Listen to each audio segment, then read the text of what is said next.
大家好，欢迎大家收看今天的节目。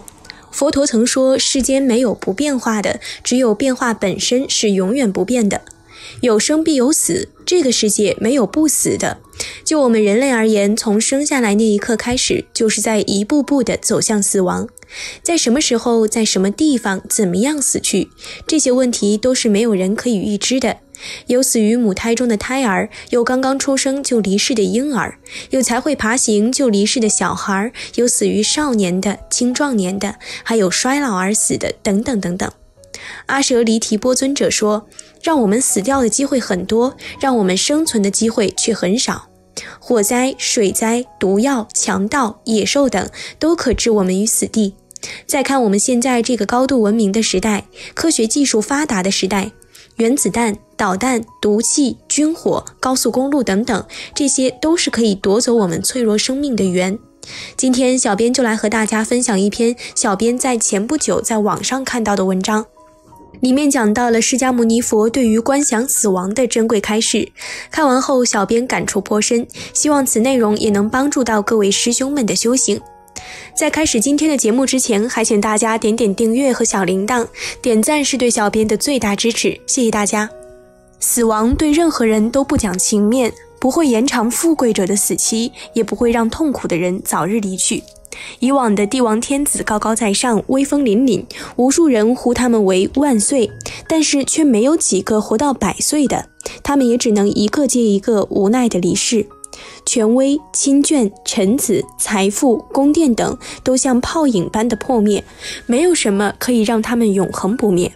而且这一切生前所苦苦追求的和执着的都无法带走，只有善恶的果报跟随着自己，如影子般从不分离，也无法分离。追逐财富的人们被贪欲驱使着，一天比一天烦扰。财富的积累并不能使自己睡得香甜，反之，得到100万后会想1000万，得到1000万后会想1亿，终其一生几乎一直在做钱财的忠实奴仆。刹那间，死亡到来，防不胜防，无法预料，无可奈何的空手走向极其可怖的中阴境界。神识像狂风中的一片羽毛，没有着落，没有依赖，极其可怜。我们的曾祖父、曾祖母、祖父、祖母及父母等，一个个的相继离去，然后我们会成为下代人的父母、祖辈、曾祖辈，接着又会离去。繁华的都市里，现在有多少万人在奔忙，几十年后又是新的多少万人在忙来忙去。以往的富人现在或许沦落为沿街乞讨的乞丐，以往的富豪现在或许被收押在牢狱中，从前的闹市现在或许是一片阴森荒凉的坟地，现在繁华的闹市将来说不定会是人烟罕至的荒野焦地。人的生命就像狂风中的一盏油灯，瞬间即会逝去。我们贪着睡眠的乐趣，在气息徐徐呼出和吸入间入睡，但是一口气呼不出去或吸不进来时，便会一命呜呼。大清早能醒来，的确是很幸运的。人们终其生命都在忙忙碌碌地追逐钱财、名誉等现世的安乐。然而死魔强硬地挟持我们离开这个世界时，千军万马都无法抵挡，束手无策。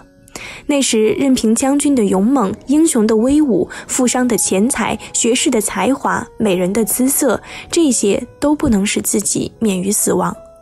耶罗王用黑色的绳索套住我们的脖颈时，转眼便会面色苍白，手足无措。这是任何人都无法逃遁的，无法躲藏的，任何力量都无法援助和挽回的。因此，没有死去的人，当下就应该发心修持正法。这样即使死神到来也没有什么可怕的，因为我们早就为死亡之旅准备了充分的路费。一个很有财富的人因为拥有钱财而傲慢无礼，蔑视别人，终于有一天他破产了，因为他以往的骄慢，没有人愿意帮助他。大部分不愿意学佛的人认为修行是出家人和老年人的事情，好像只有出家人和老年人才会死。其实死亡是不分男女、老幼、尊卑、贫富的。假如有一天当死亡降临时，因为生前没有行实善，所有可怕的景象都会显现在眼前。面临这些，只有空手抓胸，恐慌万分。到了中阴的境界，各种狰狞喷怒的面孔迎面袭来，种种使人怖畏的声音如万千个雷声同时震响，极其恐怖的神识飘忽不定，没有着落。释迦牟尼佛曾说，所有的足迹中，大象的足迹最为尊贵，所有的观想修持中，只有观想死亡才最为殊胜。在我的弟子中，如比丘舍利弗及目犍连等大阿罗汉，像他们供养伞盖等物，都比不上刹那间观想无常殊胜。修无常观是趋入正法之因，是精进修行善业之源，最终是通达法性的助伴。帕当巴尊者说，如果身心升起无常之念，最初是趋入正法之因，终为精进之鞭策，最终能证得法身光明。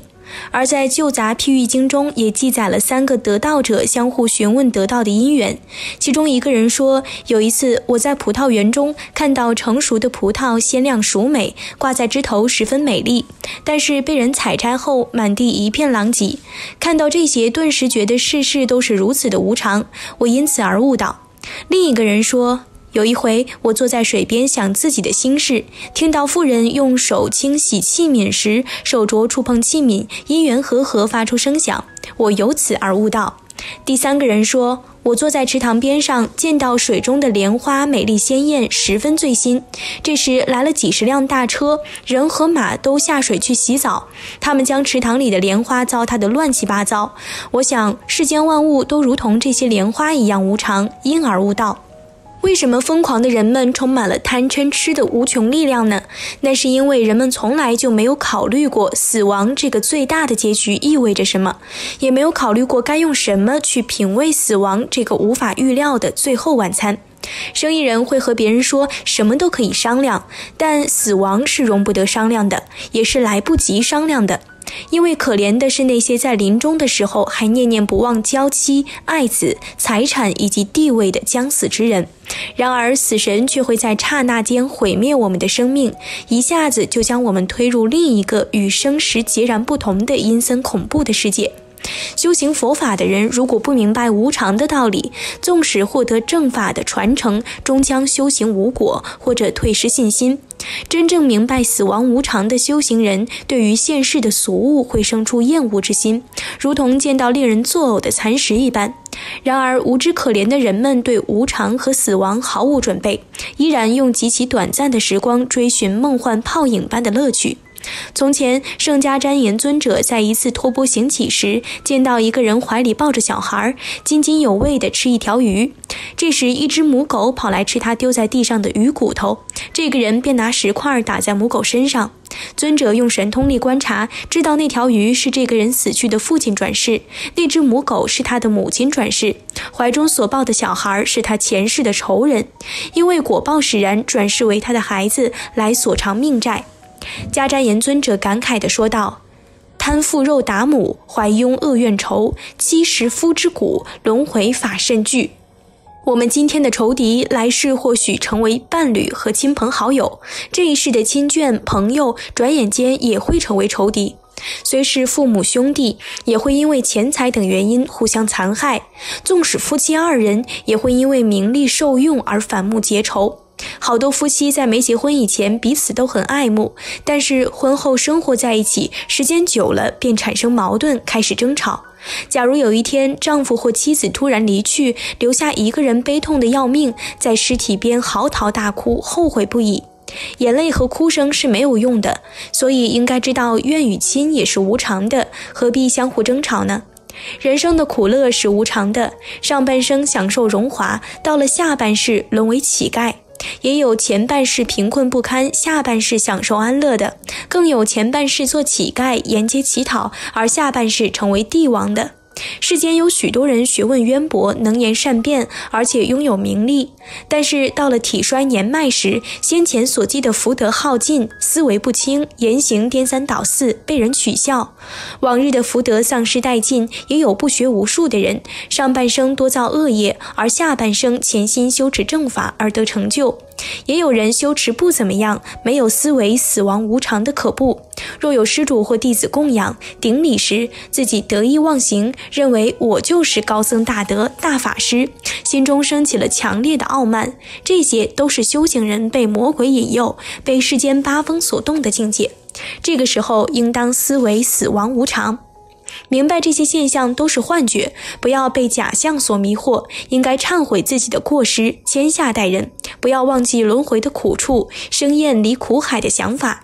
以往的修行者在晚上入睡前将茶碗反扣，将炉灶中的火熄灭，这些常人不理解的行为都是对死亡的随时准备，是观修死亡无常的殊胜方法。修学佛法的人应该知道，上至飞翔，非飞想处天，下至无间地狱，没有长生不老和永恒不变的，除了转变增减外，生的结局是死，聚合的结局是离散，集聚的结局是消失。我们从诞生那一刻开始，便一步步地走向终结，一天一天，一月一月，一年一年，像临刑的囚犯一般，一步一步地走向刑场一般。